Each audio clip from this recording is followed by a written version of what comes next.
Today I'm going to be looking at a score by composer Courtney Bryan, her piece Bridges for Orchestra. I saw this piece live last year at the Winnipeg New Music Festival, and I've yet to listen to it with the score, so that's what I'm going to do today. Um, I remember Courtney being very professional, presenting herself to the public here in Winnipeg, and this piece definitely had a story behind it, and she just seemed very chill and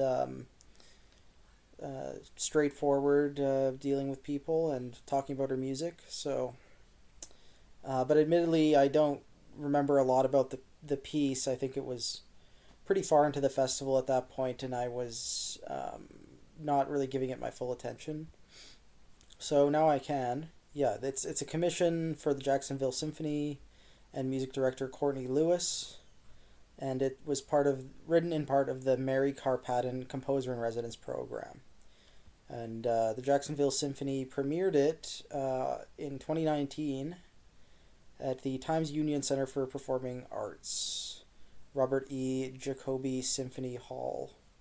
So it's a tribute to Jacksonville, Florida, and its diverse communities and the bridges that bring them together. So Courtney was acting as a composer in residence for the Jacksonville Symphony, and in this role she had the opportunity to learn about Jacksonville and St. Augustine, and the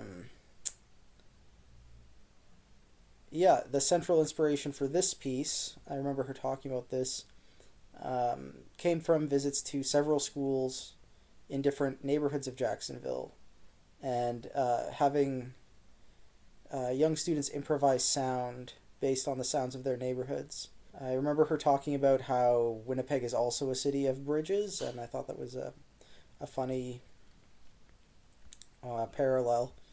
So the instrumentation here is 2-3-2-3, 4-3-3-1, timpani, 3 percussion, and strings. Third oboe is on English horn.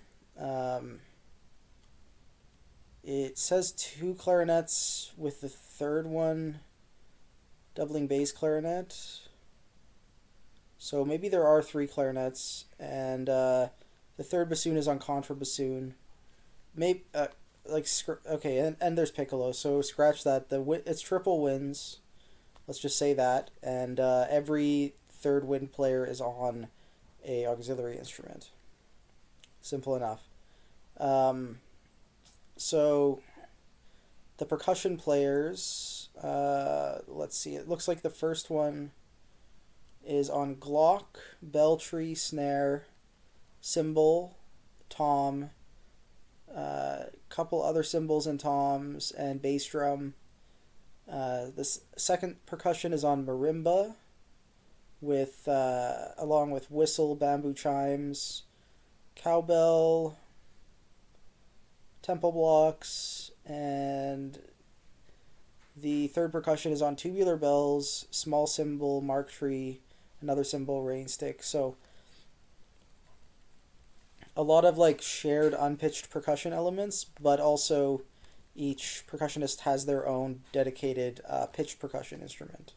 So it's kind of an interesting division of roles. It's very equal. Everybody seems to have an equal role. It starts with percussion stuff and the flutes. And we have that for a while before the low strings enter. Okay, I'm gonna read up on Courtney, and then I'm gonna get into it. Okay, so Courtney Bryan, I'm just on her website now. Born in New Orleans, Louisiana, and she's both a pianist and a composer. 2023 MacArthur Fellow, and did a composer in residence.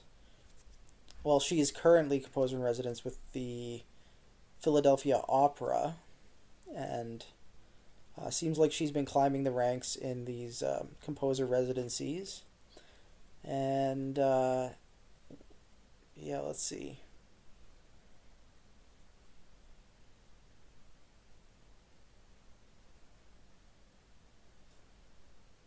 yeah, her music's been performed in Carnegie Hall, the Lincoln Center, Miller Theater, Metropolitan Museum of Art, National Gallery of Art, Blue Note Jazz Club, Walt Disney Concert Hall, Isabella Stewart Gardner Museum, and the New Orleans Jazz and Heritage Festival. And she's collaborated with a lot of orchestras: Louisiana Phil, Harmonic Orchestra, Jacksonville Symphony, which is where this piece originated, London Sinfonietta, Orchestra of St. Luke's, Chicago Sinfonietta, and then Chicago Symphony Orchestra, American Composers Orchestra, and a few others. There's also some chamber ensembles listed here, like Telea Ensemble and the Spectral Quartet, who have more experience with new music probably. As far as her education goes, she's a student of George Lewis, where she was doing her doctorate at Columbia University with him, and also holds degrees from Oberlin Conservatory and Rutgers University. So, in terms of like American institutions, her resume is very, I would say, stacked. Like, this is like pretty impressive, and it's no surprise that she's been able to have a very long-standing career working with orchestras and getting all kinds of commissions. So really ideal career for a composer in America, I would say. So yeah, the whole reason I'm able to do this listening session is this recording. So on the Jacksonville Symphony's YouTube channel, you can find the premiere recording of Bridges. So this is the commissioning ensemble playing it for the first time. It's a very significantly sized work. It's like half an hour, and yeah, I'm excited to like give it my proper focus today. If you want access to this recording, it's in the description, so you don't have to look for it yourself. And yeah, that's that. Okay, yeah, so my thoughts on this. Definitely a really good premiere recording. I liked this, the way this hall sounded and the way this ensemble sounded. It was recorded really well, and a lot of things that I remember being ineffective in the like last year when I heard it at the Centennial Concert Hall were super effective in this recording. Like the Bartok pits in the basses really felt just carried really well in this hall and felt very percussive. It blended with the rest of the ensemble. It didn't feel wimpy or anything. And then there were other things like percussion things felt very crisp and bright, like the pitch percussion trio with pizzicato strings. Super clear idea in this recording.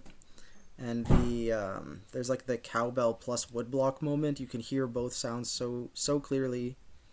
And yeah, it's kind of scary how different the hall makes, like how big a difference the hall makes on the sound of a piece. And I think part of that is how colorful the writing is. Like the orchestration's very colorful and there's a lot of percussion. But I do think part of it is like she probably got to know this hall and this particular orchestra and wrote it for them.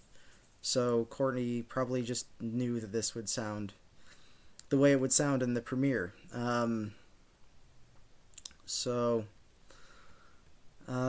a lot of the more colorful like harmonies and orchestrations, especially in the winds, reminded me of like Ravel, and I think this would pair really well with some Ravel on a program, and it does ask a lot from the listener, but in terms of like the harmonic rhythm is usually very slow, but I think the pacing is actually really good, and it takes you on a journey from one idea to the next very smoothly, and it, in terms of like the larger form, I think the pacing's good. So yeah, that was Bridges. Um, and I think Courtney fulfilled her commission really well with this. I would really recommend this recording of the premiere, and I would recommend this as a reference material if you are trying to put it on in your own city with your own orchestra.